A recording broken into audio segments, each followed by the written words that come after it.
Welcome back to Bangalore சமையல் and special. இன்னைக்கு நம்ம கோல்டுக்கு என்ன பண்ணலான்னு பார்க்கலாம். இது வந்து தோசை இலை. This they call it as snake plant.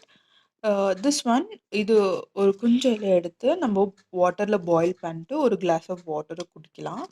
அப்படி இல்லையா பசங்களுக்கு கோல்டு இருந்துச்சுன்னா, so sometimes they get cold and cough suddenly, இந்தமாரி ஒயிட் கிளாத் எடுத்து, ஸோ இதில் வந்து நம்ம இந்த இலையை வச்சு இப்படி ரோல் பண்ணிட்டு ஸோ பேபி கையில் கட்டி விட்டுடலாம். Okay, so that's it.